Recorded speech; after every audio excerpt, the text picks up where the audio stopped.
ओम नमस्ते जी। आइए आज की चर्चा को प्रारंभ करते हैं। यजुर्वेद के 34वें अध्याय का 12वां मंत्र।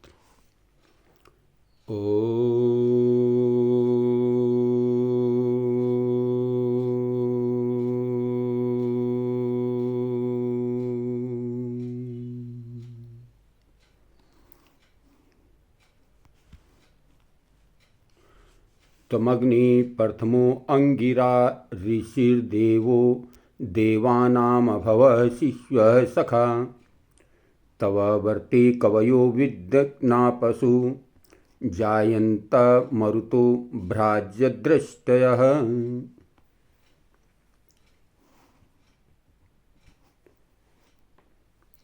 हे अग्नि, प्रकाश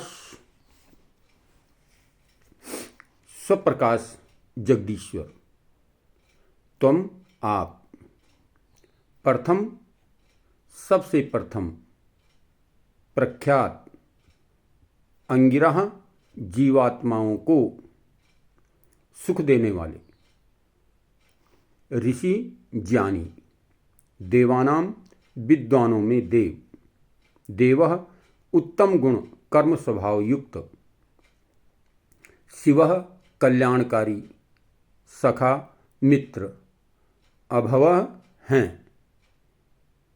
तब वर्ते आपके नियम में, कवयः मेधावी, विद्यन्नापसः सब कर्मों के ज्ञाता, भ्राज दृष्टयः प्रदीप्त हैं दृष्टि जिनकी ऐसे, मरुतो जायन्तः मनुष्य प्रकट हो जाते हैं। तो बहुत ही सुंदर ज्ञानवर्धक चर्चा इसमें की गई है कि प्रकाश स्वरूप ज्ञानप्रद प्रभु उस परमात्मा को नमन करते हुए आप सबसे प्रथम प्रसिद्ध जीव के सुखदाता, महाज्ञानी, विद्वान महात्माओं के कल्याणकारक और सच्चे मित्र हैं। कहा आप ही प्रसिद्ध हैं, आप ही सबसे प्रथम प्रसिद्ध पूजनीय हैं, जीव के सुखदाता हैं, उस महाज्ञानी हैं, विद्वान हैं और महात्माओं के कल्याण करने वाले सच्चे मित्र हैं। जो महापुरुष मेधावी, उज्ज्वल बुद्धि वाले, आपके बनाए नियमों के अनुसार अपना जीवन बनाते हैं, वे ही आपकी आज्ञा मानते हुए सदा सुखी रहते हैं। कहते हैं जो भी मनुष्य, जो भी व्यक्ति आपकी आज्ञाओं का पालन करते हुए, आपके बनाए हुए नियमों का अनुसरण करते हुए अपने जीवन को बिताते हैं, वही जन सुख पूर्वक जीवन व्यतीत करते हैं। तो बहुत ही सुंदर चर्चा इसमें बताई गई है कि वह परमात्मा ही सर्वगुण संपन्न है, वह महाज्ञानी है, महादानी है, महाविद्वान है, महाबुद्धिमान है। तो हमें जो है उनकी ही, उनके बनाए हुए नियमों पर, यानी वेद जो है ये सृष्टि का सर्वप्रथम जो है कानून है। वेद जो है मनुष्य मात्र के लिए सर्वप्रथम कानून है, ये परमात्मा के द्वारा हमें दिया गया है। इस कानून के, इस नियम का जो पालन करते हुए विद्वान लोग विचरते हैं, अपना जीवन व्यतीत करते हैं, वही जन सुख प्राप्त कर पाते हैं, वही जन सुखी हो पाते हैं। तो कितनी सुंदर बात इसमें बताई गई है कि हमें सर्वप्रथम इस कानून का पालन करना चाहिए, इसके नियमों के आधार पर ही अपने जीवन को चलाने का प्रयास करना चाहिए, प्रयत्न करना चाहिए।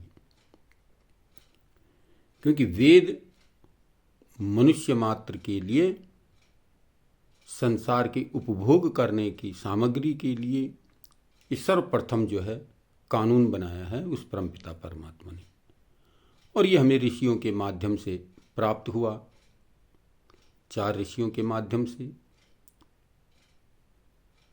और हमें इन नियमों का पालन करते हुए, इस कानून का पालन करते हुए, सृष्टि की जो नियम हैं इनका अनुसरण करते हुए यदि हम अपने जीवन को व्यतीत करते हैं तो हम सुख प्राप्त कर सकते हैं, शांति प्राप्त कर सकते हैं। और यदि हम इसके विपरीत चलते हैं तो फिर हम दुख पाते हैं, कष्ट पाते हैं। तो इसलिए इस कानून को समझने का प्रयत्न करना चाहिए और इस कानून के आधार पर ही मनुष्य को अपना जीवन चलाना चाहिए। जो व्यक्ति कानून को तोड़ता है वो अवश्य ही फिर दंड का भागी बनता है। ये सांसारिक दृष्टि में भी देखते हैं आप, हमारी भारतीय संस्कृति में जहाँ भी कानून नियम जो बने हुए हैं, जो व्यक्ति उन नियमों को तोड़ता है उसे अपराधी घोषित कर दिया जाता है, उसको दंड दिया जाता है। तो ठीक इसी प्रकार से ये परमपिता परमात्मा द्वारा बनाया गया कानून है। इस कानून के अनुसार जो अपने जीवन को चलाने का प्रयत्न करता है वही मानव सुखी हो सकता है, अन्यथा जो है दंड के भागी बन जाते हैं और परमात्मा के दंड से फिर कोई बच नहीं सकता। वो तो जो कर्म आप कर चुके हैं उसका भुगतान करना ही करना है।